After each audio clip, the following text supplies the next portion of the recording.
Health mission के करीब 4,500 कर्मचारी अपनी मांगों को लेकर 28 मई से होम आइसोलेशन में हैं। उनका कहना है कि जब सैंपल कलेक्ट ही नहीं होंगे तो कोरोना केसेस कम ही आएंगे।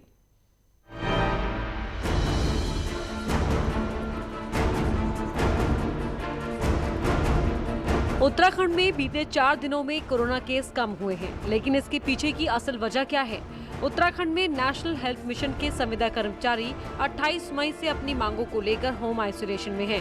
संविदा कर्मचारी संघ का कहना है कि सैंपल कलेक्शन से लेकर टेस्टिंग का काम कई जगह बंद पड़ा है, इसीलिए केस कम दिख रहे हैं। हमारा काम जो है वो हमारा टीकाकरण का काम भी है, जो कि कोविड का चल रहा है। हमारा सैंपलिंग का काम भी है, हमारा पॉजिटिव केसेस का अनुरेखण का काम भी है, ट्रेसिंग जो होती है, और ज़्यादा से ज़्यादा कोविड में हम लोग जो रिपोर्टिंग होती है वो सारा काम एनएचएम का है। तो इट मीन्स जो कोविड का सारा काम है वो केवल 2 वर्षों में एनएचएम ही देख रहा है। कोरोना केस कम आने पर एक्सपर्ट्स का मानना है कि बीते 10 दिन में टेस्टिंग के आंकड़े कुछ कम हुए हैं, जबकि सरकार का कहना है कि सब कुछ ठीक चल रहा है। जहां 25 मई से लेकर 29 मई तक पूरे प्रदेश में 1,85,000 यानी प्रतिदिन 37,000 से ज्यादा टेस्ट हो रहे थे, उनके सापेक्ष 3 और 4 जून को पूरे प्रदेश में 55,000 टेस्ट यानी प्रतिदिन 27,500 टेस्ट, 9,500 टेस्ट यानी 26% की एक गिरावट और एक 3 या 4% के संक्रमण दर के आधार पर इन 9,500 टेस्ट का अर्थ यह निकला कि लगभग 300-400 कम केसेस जो हैं इस समय उत्तराखंड में प्रतिदिन पूर्व की तुलना में इस समय सामने प्रदेश में आते हुए। ऐसा नहीं है, देखिए हमारी हर जगह हेल्थ टीम्स आ रही हैं और लगातार अपने मूवमेंट पे हैं, मोबाइल हैं, जहाँ जहाँ गांव से डिमांड आ रही है, तत्काल जहाँ से खबरें आ रही हैं वहाँ तत्काल टीम जाकर के वहाँ पर हम सैंपल लेके टेस्ट कर रहे हैं। कोविड के केस सिर्फ उत्तराखंड ही नहीं बल्कि पूरे देश में लगातार कम हो रहे हैं। अब ऐसे में सैंपलिंग कम किए जाने को घटते केसों की वजह बताया जाना पूरी तरह से ठीक नहीं है। न्यूज़ 18 के लिए देहरादून से दीपांकर भट्ट की रिपोर्ट। चंपावत के लोहाघाट में एक नवविवाहिता की संदिग्ध हालत में मौत हो गई है। खेती खान क्षेत्र की रहने वाली इस महिला की शादी 2 महीने पहले ही रायकोट के युवक से हुई थी। मृतक महिला के गले में जहां निशान पाए गए हैं, मृतक महिला के परिजनों ने लड़के के परिवार वालों पर हत्या का आरोप भी लगाया है। फिलहाल पुलिस ने शव बरामद कर लिया है और मामले की जांच शुरू कर दी है।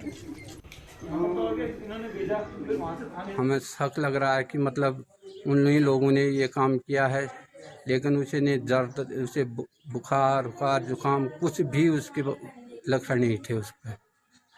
हम जिस तरह हम रिपोर्ट कर रहे हैं तो उनके सास और उसके आदमी के खिलाफ रिपोर्ट कर रहे हैं।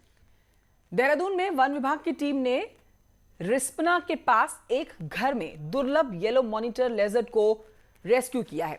देहरादून में येलो मॉनिटर लेजर्ड रेस्क्यू का यह पहला मामला है। इसके पहले आसपास के इलाकों में इसका रेस्क्यू जरूर किया गया है, लेकिन देहरादून में अपनी तरह का यह पहला मॉनिटर लेजर्ड है।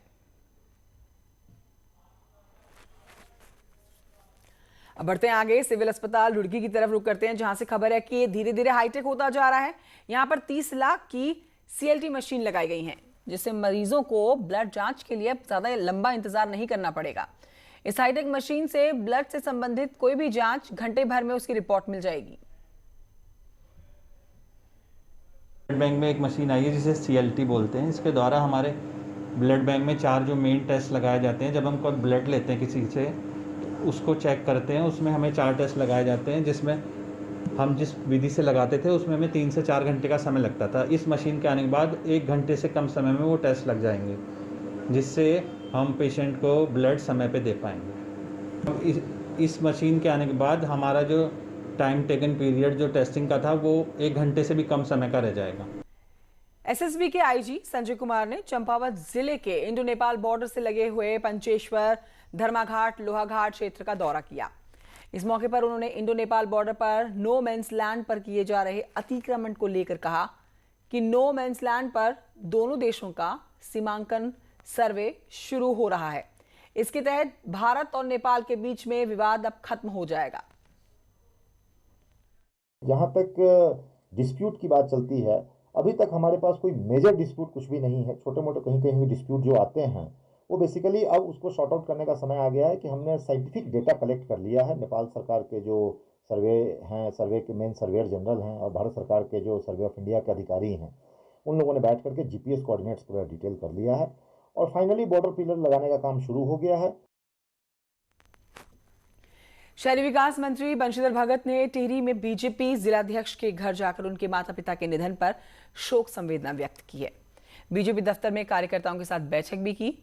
इस मौके पर बंशीधर भगत ने कहा कि 2022 में एक बार फिर से प्रदेश में बीजेपी की सरकार बनने जा रही है।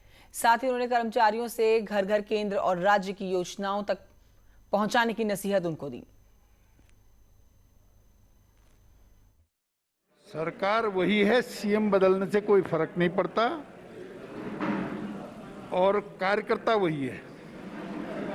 सरकार को सीएम नहीं लाते हैं, सरकार को मंत्री नहीं लाते हैं, सरकार को कार्यकर्ता लाते हैं। कार्यकर्ता सब हमारे मजबूती के साथ खड़े हैं और मैं समझता हूं कि कार्यकर्ता के बल पर बहुत अच्छे ढंग से भारतीय जनता पार्टी की सरकार प्रदेश में आएगी।